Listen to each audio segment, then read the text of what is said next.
Buenas noches, agradecerles muchísimo el que se encuentren con nosotros una vez más en estas sesiones de doctrina del Grupo Sembradores. En esta ocasión estamos viendo el credo, el artículo 1, creo en un solo Dios, Padre Todopoderoso, Creador del cielo y de la tierra, de todo lo visible y lo invisible. Ese es el artículo que iniciamos la semana pasada, hoy vamos a continuar con él. Vamos a adentrarnos en esta segunda parte que vamos a ver esta noche. Agradecerles muchísimo a todos ustedes su presencia de nueva cuenta. Y bueno, yo le pediría a Oscar, ya que tienes el micrófono listo, que pudieras hacer la oración. Ven Espíritu Santo, llena los corazones de tus fieles y enciende ellos el fuego de tu amor. Envía, Señor, tu Espíritu y renovarás todas las cosas. En nombre del Padre, del Hijo y del Espíritu Santo. Amén. Muchas gracias. Muy bien. ¿Cuál es la importancia de creer en Dios? ¿Por qué cuando hablamos de este compendio de nuestra fe, que es el credo, hablamos de que el primer punto y el más importante y el primer mandamiento de la ley de Dios, pues es creer en un solo Dios? ¿Esto por qué? Bueno, porque nosotros necesitamos responder algunas preguntas básicas que nos hacemos en nuestra vida. Básicamente son, ¿de dónde venimos y hacia dónde vamos? Es decir, ¿cuál es nuestro origen y cuál es nuestro destino como peregrinos en esta tierra?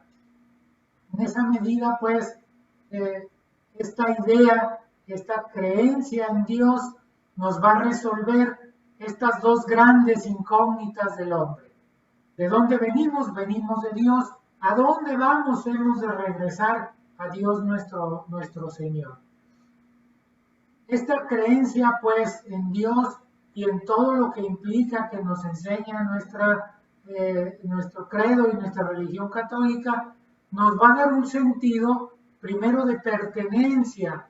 Formamos parte de una gran familia, que no solamente es una familia católica, es una familia cristiana. Somos la familia de Dios, por así decirlo. Además de esta pertenencia, vamos a tener nosotros un sentido de propósito. Es decir, estamos en esta tierra con una finalidad, con un objetivo, con algo que queremos lograr.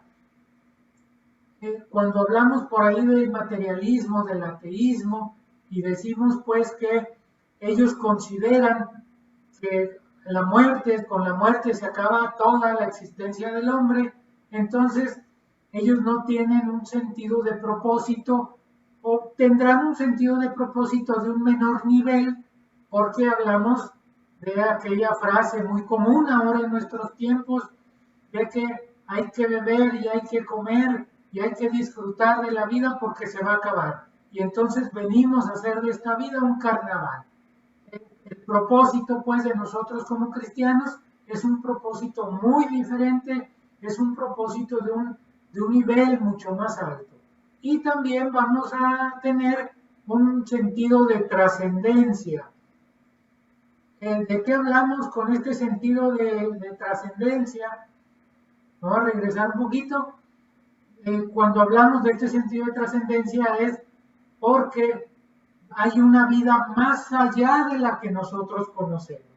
Nosotros conocemos únicamente esta vida terrenal, pero esta creencia en Dios, estos fundamentos que nos da el poder creer en Dios, nos van a llevar a la certeza de que hay algo más allá después de esta vida. Trascender es ir más allá de lo que actualmente conocemos.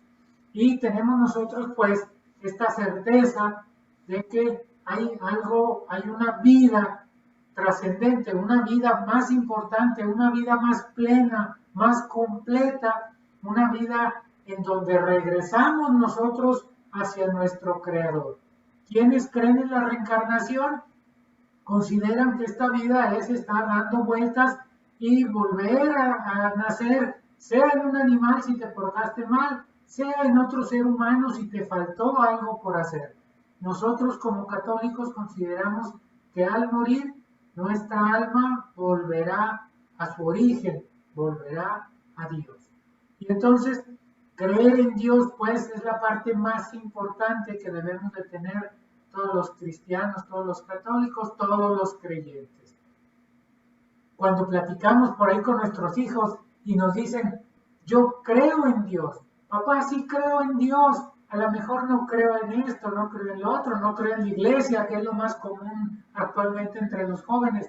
Con que crean en Dios, tenemos el primer paso dado y ya nada más es cuestión de poder ir ahondando en cada uno de ellos, en ir reflexionando a partir de esta existencia de Dios. Se nos da como una fuente, como un agua que cae sobre todos nosotros, el resto de las creencias que por lógica vienen a ser parte pues de esta creencia en Dios. Partimos pues entonces de que creemos en un solo Dios. Aquí podemos ver pues en la pantalla diferentes dioses.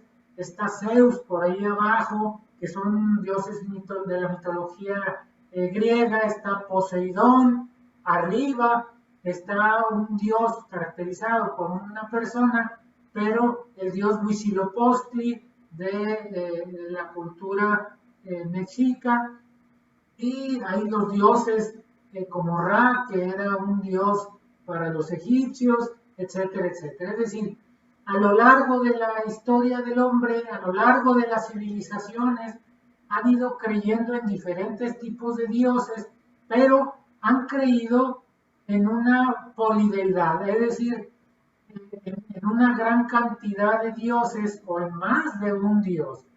Y esto ha originado pues toda esta grandes leyendas, todos estos grandes mitos, todas estas grandes mitologías, pues que han enriquecido mucho al ser humano a lo largo de la historia, pero que finalmente hemos llegado a la conclusión de que tiene que haber solamente un Dios.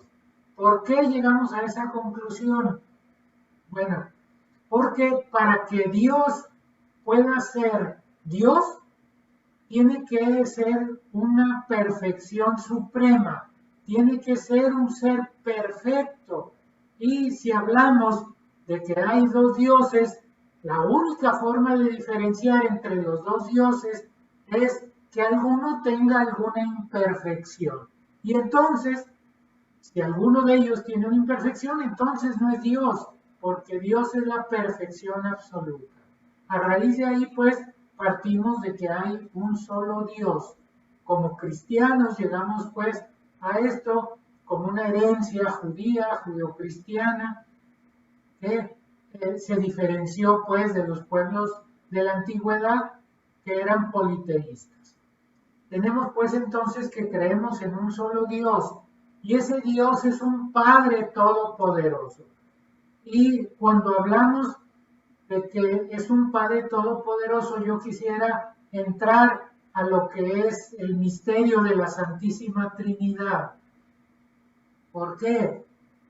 Porque nosotros los cristianos, a raíz pues de que viene Jesús, viene Cristo y nos devela la realidad de Dios, nos muestra un Dios diferente, nos da a conocer de manera más amplia y más precisa en qué consiste esta vida terrena y en qué consiste este camino para la vida trascendente o regresar a Dios. Él nos habla y nos da muestra pues de que hay tres personas en un solo Dios. Él confirma que hay un solo Dios verdadero, pero también Él mismo se declara como Dios y Él nos dice que Él y el Padre son uno mismo. Y entonces nos da una característica pues de esta Santísima Trinidad, que es que Dios, si bien es uno, está conformado en su esencia, en su naturaleza, por diferentes personas. Cuando en el Génesis, Dios nos habla de la creación. Cuando va a crear al hombre, Él dice, hagamos al hombre a nuestra imagen y semejanza. Y en el hagamos nos está hablando de que no está solo y de que al momento de la creación, Él no está solo creando, sino que ya está Cristo con Él. Cristo nos dice, yo estoy desde el principio de los tiempos. Cristo nos habla, pues, de que Él siempre ha estado con el Padre y de que Él conoce al Padre porque está con Él, porque vive con Él y porque es Él de alguna manera. Pero tenemos pues que es un solo Dios con tres personas diferentes. Esto decimos es un misterio de fe, y al hablar de un misterio de fe hablamos de algo que difícilmente podemos entender con nuestro razonamiento, porque nuestra inteligencia, nuestra razón comparada con Dios, pues es muy pequeñita, ¿verdad? Es muy chiquita. Es un cántaro muy pequeño en donde no podemos meter el mar, como nos decía por ahí San Agustín, ¿no?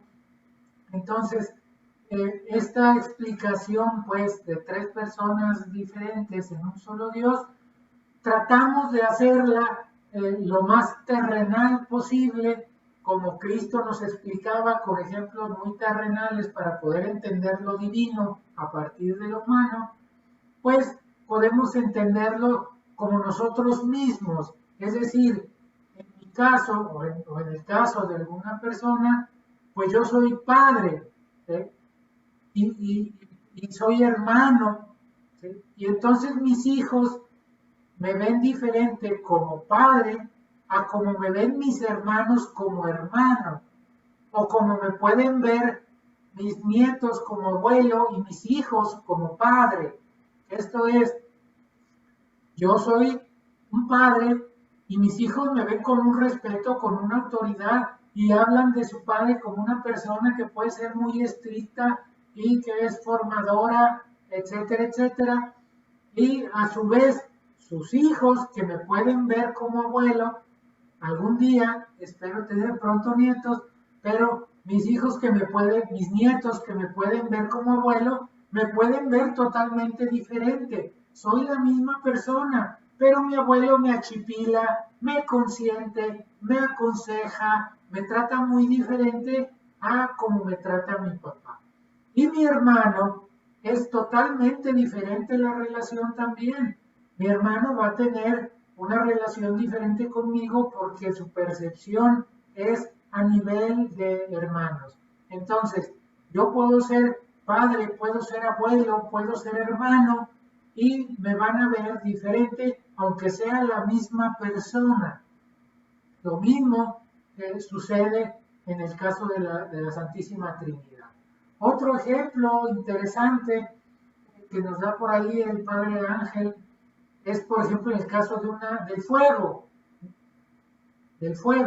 Y nos dice es que el fuego lo podemos utilizar nosotros en la noche para iluminar,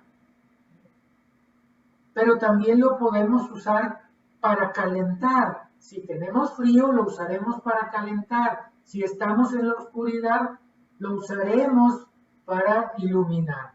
Y si tenemos hambre, lo usaremos para cocinar.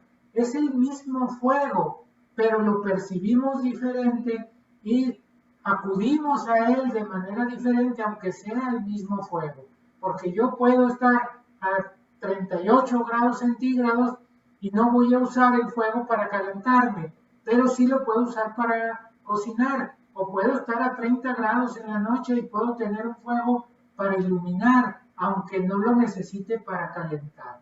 Es decir, el mismo fuego, pero nos da diferentes servicios, diferentes percepciones. Así pues, hablamos de esta Santísima Trinidad.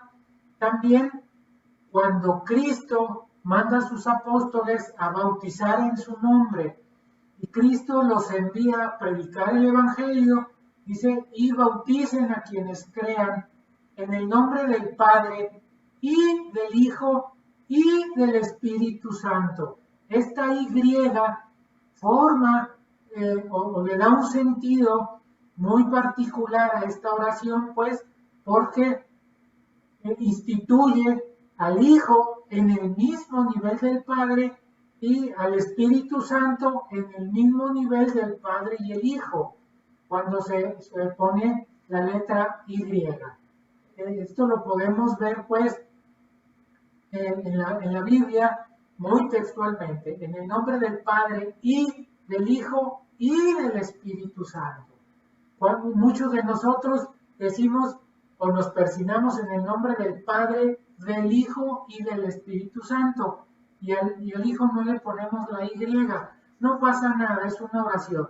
Pero en el bautismo la fórmula es muy estricta, porque está hablando de 3 personas con una misma autoridad, con una misma pureza, con una misma plenitud, con una misma perfección. Los 3 son Dios, pero en naturaleza son 3 personas diferentes.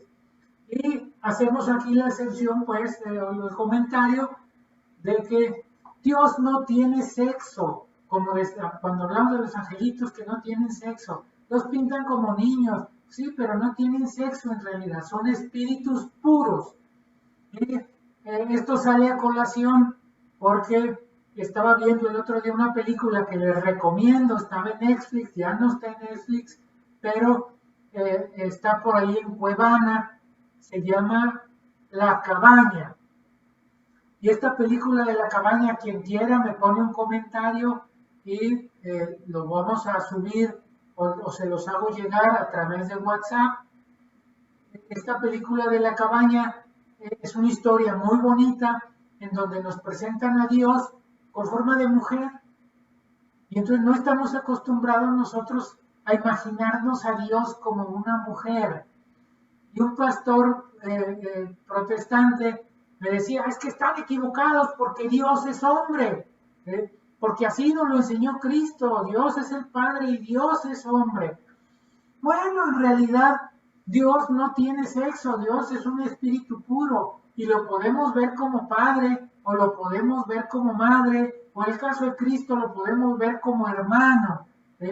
No pasa absolutamente nada. La idea sí es que podamos relacionarnos con Dios, cómo nos relacionamos con nuestro papá o cómo nos relacionamos con nuestra mamá, con ese afecto, de esa manera tan filial. Esta idea, pues, que nos establece, este precepto que nos establece el credo de un Dios Padre, parte del bautismo, porque se bautiza en el nombre del Padre, del Hijo y del Espíritu Santo. Y en esa medida, pues, los apóstoles en el credo enseñan que Dios es Padre, enseñan esta Trinidad. Y más adelante, en los siguientes artículos del credo, veremos a Dios Hijo Redentor y a Dios Espíritu Santo como santificador. Pero el día de hoy estamos hablando del Padre y lo mismo cuando hablamos de un Padre en el sentido terrenal, en el sentido material, pues hablamos de una persona con autoridad, es una persona que nos dio la vida, es una persona que nos forma, es una persona que nos guía, es una persona que nos lleva, es una persona que nos cuida. Y en esa medida, pues, están estas 2 acepciones de Padre. Un Padre como autoridad, que Dios es autoridad, y Dios como autoridad nos pide cumplir sus mandamientos, que son su ley. Y entonces, como Dios, como Rey de todos nosotros, Él tiene una ley que nosotros tenemos que cumplir. Y en esa medida, pues, el primer mandamiento que nos enseña y que nos enseña la Biblia y que nos reitera el mismo Cristo es: amarás al Señor con todo tu corazón y con toda tu alma y con toda tu mente y con todas tus fuerzas, es decir, con todo tu ser. Debemos nosotros de amar a Dios. Y eso lo logramos no temiéndole, no con un sentido de estar viendo a un Dios como en el Antiguo Testamento, que nos va a castigar y que está presto a la ira, etcétera, etcétera, ¿no? Aquí Cristo nos revela a un Dios Padre, a un Dios que nos dice, deben de llamarlo Abba, papito, como el niño chiquito llama a su papá cuando llega, ¿verdad? Que va y lo abraza y se abraza de su pierna y no se quiere despegar de él, papito. Así nos dice Dios, así nos dice Cristo que debemos dirigirnos a Dios Padre, a este Dios omnipotente, a este Dios que es autoridad, pero que también nos ama como a sus hijos. ¿Qué no hacemos nosotros por nuestros hijos? La misma Biblia nos da muchos ejemplos del amor filial del Padre, y en esa medida nosotros nos acogemos a Él como sus hijos, lo abrazamos cuando oramos, cuando rezamos, ¿sí? Nos abrazamos de Él, lo abrazamos con el alma, lo acariciamos, descansamos en su hombro, lo abrazamos, estamos hincados, tomados de Él de alguna manera. Y entonces Él es nuestro Padre, Él nos ama, pero también es un Dios justo. Así como nosotros amamos a nuestros hijos, pero también somos justos, es decir, cuando hay que castigarlo, lo castigamos, cuando hay que corregirlo, lo corregimos, cuando hay que llamarle la atención o alzarle la voz, lo hacemos. Así pues, nosotros tenemos fe en un Padre que también es justo, es decir, no es un Padre que nos va a perdonar todo lo que hagamos, es un Padre que si nos arrepentimos, si volvemos a Él los ojos con arrepentimiento, entonces podemos nosotros acercarnos y volver a Él, volver a su regazo. Él nos perdona siempre, pero si no nos arrepentimos, si no creemos, si le ofendemos, si nos dedicamos a hacer el mal, pues entonces entra un Dios justo que le dará su recompensa a los buenos y su castigo a los malos. Veo por ahí que Guillermina levantó la mano. En el momento en el que ustedes quieran pueden hacer preguntas, pueden activar el micrófono y preguntar, pero yo les voy a hacer una propuesta que me hizo el padre. Ayer que platicaba con el padre Rogelio, él me decía que pudieran enviarnos o publicar aquí sus preguntas en el chat que tenemos en esta presentación, en esta exposición, y que él puede dedicar una sesión o una parte de la sesión, que es el jueves que viene, para que él pueda responder a todas estas preguntas. Yo no soy sacerdote, no tengo la formación que tiene el padre Rogelio Bautista, que es nuestro asesor espiritual. Entonces, yo les voy a pedir y les voy a agradecer que las preguntas que puedan tener, las puedan dejar aquí en el chat que tenemos abierto para que el Padre las pueda responder en la próxima sesión. Y entonces decimos que es un Dios Padre Todopoderoso, Creador del cielo y de la tierra. Y cuando diferenciamos el cielo y la tierra, es el catecismo de la Iglesia Católica, que es en el que basamos esta charla, decimos que Dios generó un mundo material, que es la tierra, y generó un mundo espiritual, que es el cielo. ¿Y a qué nos referimos cuando hablamos de que creó todo lo visible y lo invisible? Pues no es el aire, que es invisible, que también lo creó, pero es material. ¿Sí? Estamos hablando de lo invisible, del mundo espiritual. Y cuando hablamos del mundo espiritual, hablamos, por ejemplo, de los ángeles. ¿Sí? ¿Cómo podemos nosotros creer en los ángeles? Hay mucha gente que no cree en los ángeles y hay mucha gente que, creyendo en los ángeles, cae en la superchería, cae en el fraude de muchos de los llamados angelólogos, que no son angelólogos, son personas que se dedican a mezclar la palabra de Dios, la creencia en los ángeles, la credulidad de los fieles con una serie de situaciones que no tienen nada que ver con la religiosidad y con Dios. Ya tenemos gente que tiene imágenes de ángeles, les prende velas de colores, porque si es el ángel fulano y si es el ángel mengano, y tienen una cantidad de ángeles impresionante con sus nombres, y cada ángel se dedica a alguna cosa diferente, y entonces le tienes que prender la vela y le tienes que poner incienso, y al rato los traen haciendo una serie de cosas que nada tienen que ver con nuestras creencias de católicos. Están engañados. ¿Cuándo es cuando, por ejemplo, nosotros hablamos, aquí lo ven ustedes en la imagen, del ángel de la guarda? Porque Cristo nos dice que existe este tipo de ángeles, ¿no?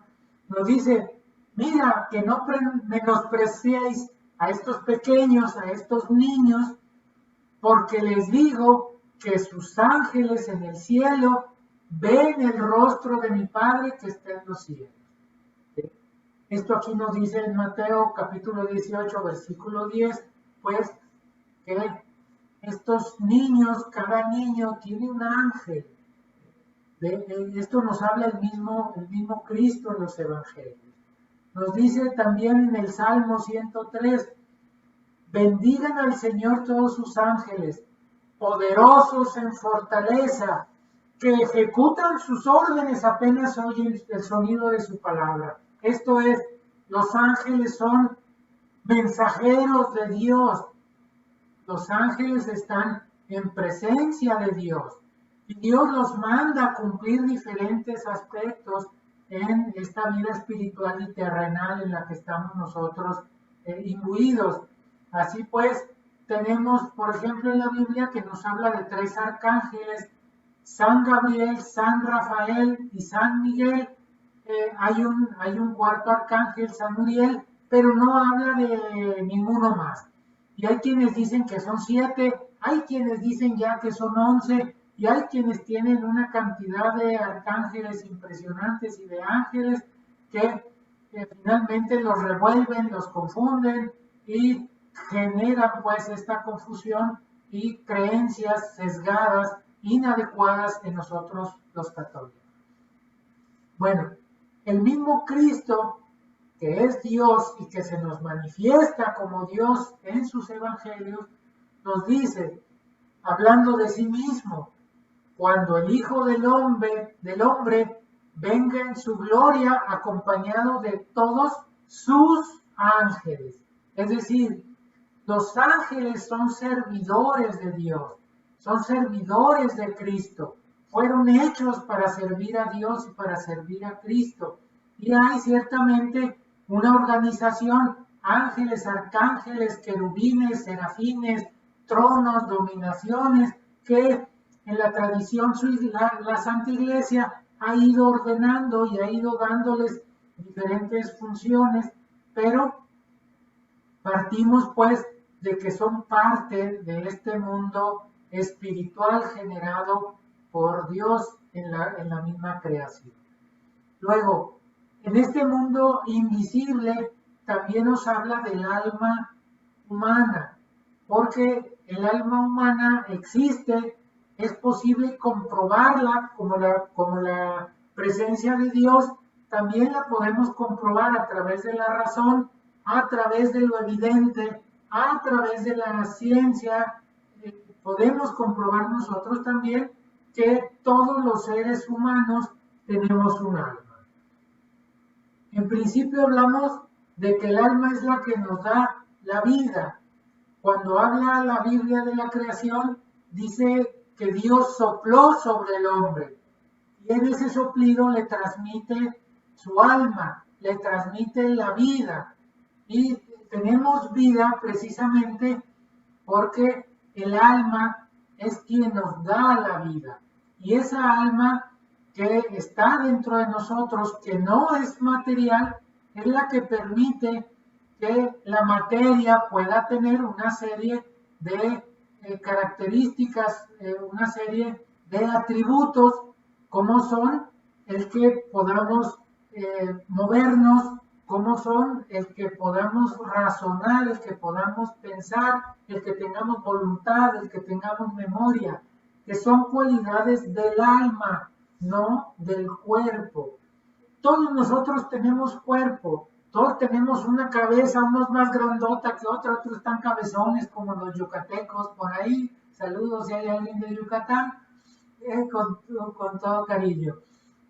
Todos tenemos pues cabeza, todos tenemos ojos, todos tenemos brazos, todos tenemos cuerpo, todos tenemos un sistema circulatorio, un sistema nervioso, un sistema respiratorio, un sistema muscular, y estamos conformados de materia.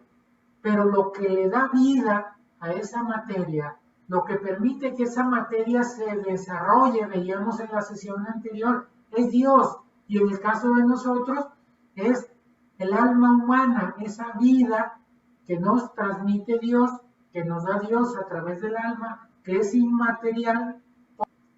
Lo único que puede generar vida, pues, es el alma humana, y en esa medida, pues, tenemos nosotros que esta alma nos da la vida, nos da el razonamiento, el pensamiento, la inteligencia y la voluntad.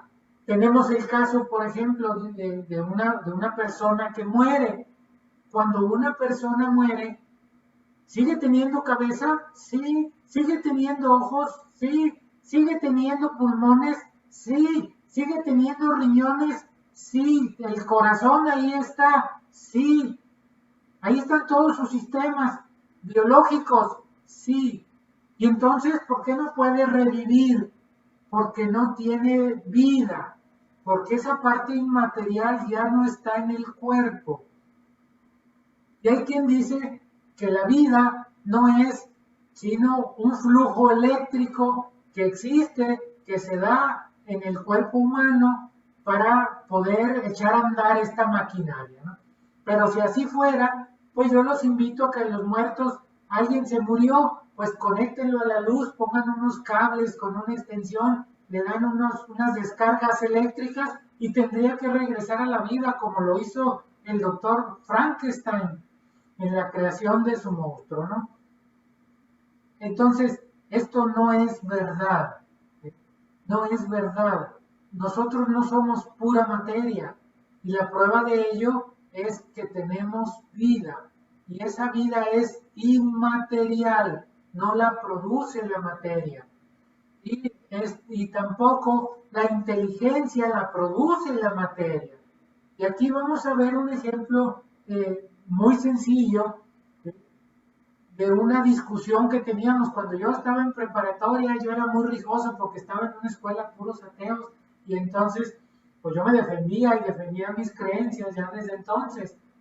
Y el profesor de filosofía nos decía, a ver, por eso, pero si no tienes cerebro, no puedes tener inteligencia. Si no tienes cerebro, no puedes pensar. Si no tienes cerebro, no puedes razonar. Si no tienes cerebro, no tienes voluntad. Entonces, el cerebro, que es material, es quien produce todo esto.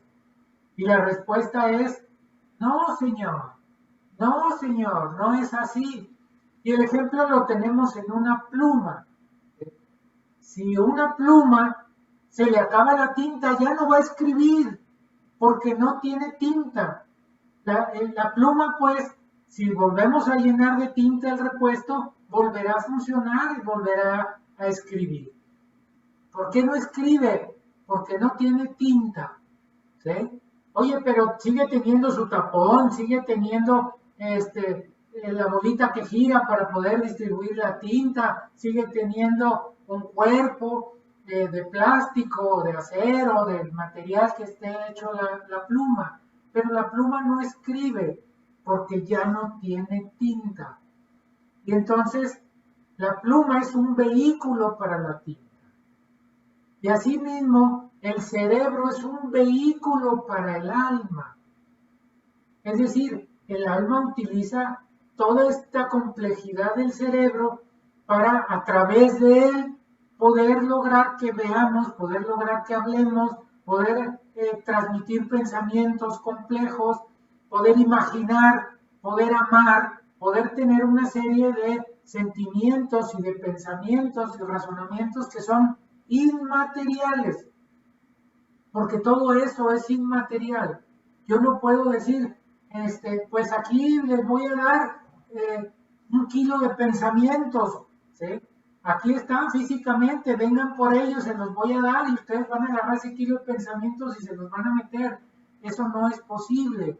No podemos decir, te voy a dar 1 metro de amor, porque no se mide en metros el amor, porque no es material, es algo inmaterial. Y es fruto del espíritu, es fruto del alma, es fruto de lo inmaterial. Lo inmaterial produce cosas inmateriales. Y nuestra alma, ¿no?, que nos da la vida, a través de todos estos sistemas con los que nos ha construido Dios como máquinas perfectas, es que actúa a través de todas estas circunstancias. Tenemos entonces que nuestro cuerpo es material, nuestro cuerpo por sí solo no tiene vida, no tiene inteligencia y no tiene voluntad. No es sino hasta que tenemos un alma en que esta alma inmaterial nos da la vida, nos da la inteligencia y nos permite actuar con raciocinio y en base a ese raciocinio actuar en base a una voluntad. Ningún animal tiene voluntad, por ejemplo. Esta alma compleja del ser humano, que es un alma sencilla pero compleja, me voy a que tiene un mayor nivel que los animalitos que tienen un alma simple y que las plantas que tienen un alma más simple todavía. Nuestra religión católica reconoce que las almas tienen alma, pero que esta muere cuando muere la plantita, que los animales tienen también un alma muy simple, más primitiva, vamos a decirlo así, y que muere también cuando muere el animal, pero que el ser humano tiene un alma superior que está llamada a volver a Dios, porque el hombre es la obra cumbre de la creación. Y lo vamos a ver por aquí un poquito más adelante. Y entonces, además de esta inteligencia y voluntad, nos permite esta alma tener memoria, tener un libre albedrío, es decir, tener la capacidad de elegir entre varias cosas, que esto se denomina libertad. Los hombres somos libres, como son libres los ángeles también, por eso hablamos de que es un atributo del alma, un atributo inmaterial, esta libertad. Nosotros, esta construcción suprema que nos ha dado Dios, nos permite tener conciencia de nosotros mismos. Esto es, yo sé que yo soy Rafael Olivares, sé que soy un ser humano, sé que soy animal y material. Tengo conciencia de mi existencia. Un animalito no tiene conciencia de su existencia. Un gato no sabe qué es un gato, ni un perro sabe qué es un perro. Actúan en base a sus instintos, en base a su naturaleza, pero ellos no tienen conciencia de sí mismos. Como lo vemos cuando lo vemos en un espejo, el animalito no sabe a quién tiene enfrente, no solo porque nunca se ha visto, sino porque no tiene conciencia de su naturaleza. Y finalmente todo esto, toda esta alma tan grandiosa que nos ha dado Dios, en esta máquina tan perfecta como es el cuerpo humano que nos ha dado Dios también, nos lleva a que el hombre tenga dignidad. Y tiene dignidad por el solo hecho de ser un ser humano, por el solo hecho de ser una persona, incluso porque habrá quien diga por el solo hecho de nacer. Pero nos dice la filosofía y nos dice nuestra religión cristiana que el hombre, aún antes de nacer, es un hombre en potencia, porque ya tiene un alma. Desde el momento de la fecundación, desde el momento de la concepción, se adquiere la vida y con ella el alma humana o bien en términos de orden, se adquiere el alma humana y ella nos da la vida. Y entonces, desde la fecundación y concepción tenemos alma, tenemos vida, somos seres humanos en potencia que se van a desarrollar y entonces tenemos una dignidad humana desde el momento de la concepción. Por eso los católicos no podemos estar bajo ninguna circunstancia a favor del aborto, por ejemplo, o de la eutanasia. Ok. Vamos a ver, déjenme ver nada más el tiempo. Estamos a unos minutitos de terminar. Muy rápidamente les voy a mostrar esta maravilla que es el cuerpo humano, en donde nada más en los ojos tenemos 100 millones de receptores oculares que nos permiten ver. Nuestro corazón da 36 millones de latidos al año. Nuestros pulmones arrojan aire a través de 2.400 kilómetros de vías respiratorias. Tenemos en sí que podemos tener un coche último modelo y si ese coche último modelo no lo movemos, se va a oxidar y se va a echar a perder. Y si ese coche último modelo lo movemos, también se va a desgastar y se va a echar a perder. Y nuestro cuerpo es más fuerte que cualquier carro último modelo, que cualquier Tesla, que cualquier máquina espacial, que cualquier máquina hecha por el hombre. Porque todas las máquinas se deterioran y el cuerpo humano, si bien se deteriora, pues puede durar 80, 100 años, más de 100 años, sin necesidad de que le estén cambiando piezas, ¿no? Como en el carro que se tienen que estar cambiando refacciones. Cada 10 años nos renovamos nosotros completamente porque nuestras células se van muriendo, vamos perdiendo células y vamos regenerando. De manera tal, por ejemplo, que nuestra piel se regenera en una resurrección permanente desde nuestro nacimiento hasta nuestra muerte. También nuestros órganos, nuestro sistema nervioso, que tiene 4 millones de estructuras sensibles al dolor, 500,000 detectores táctiles, tiene 200,000 detectores de temperatura en nuestro cuerpo. Es decir, ninguna nación, por más sistemas de defensa antiaérea y terrestre, tiene las defensas que tiene el cuerpo humano. Somos una maravilla que no ha podido copiar el hombre. Nuestro cerebro es la estructura más compleja del universo. Vimos la semana pasada que hay planetas enormes, mucho más grandes que el Sol, donde el Sol se pierde, ni siquiera se alcanza a ver por el tamaño de esas estrellas enormes. Y sin embargo, cada uno de los cerebros de cada uno de nosotros es mucho más valioso que una estrella enorme, porque es la estructura, repito, más compleja que tiene el universo. Nadie ni nada puede hacer o reproducir un cerebro humano. Tenemos 13,000 millones de células nerviosas, 3 veces más que los seres humanos que hay en el mundo. Y nuestra memoria es capaz de archivar cada uno de nuestros actos, de nuestros recuerdos, desde que estamos en el vientre de nuestra madre hasta el último segundo de nuestra vida. Los impulsos cerebrales viajan a 400 kilómetros por hora, de donde nos pinchamos, donde nos quemamos en la estufa, que inmediatamente a 400 kilómetros por hora llega a nuestro cerebro el tip de que nos estamos quemando y la respuesta, pues quitan la mano de la estufa y entonces inmediatamente en una fracción de segundo reaccionamos. Porque somos una maravilla maravillosa. Cada uno de nosotros es único, es diferente, es el tesoro más valioso que hay en la superficie de la Tierra.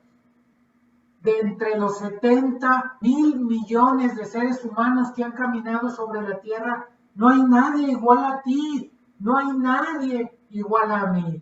somos únicos, nunca va a haber otro igual.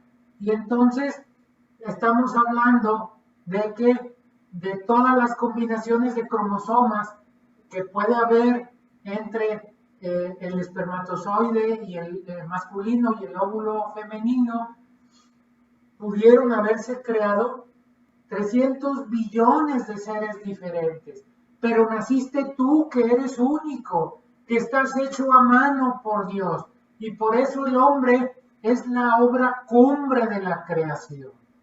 Dios hace el mundo para el hombre, para que el hombre pueda poblarlo, para que el hombre pueda dominar en el mundo, para que el hombre se pueda reproducir, pueda ser el Señor del mundo.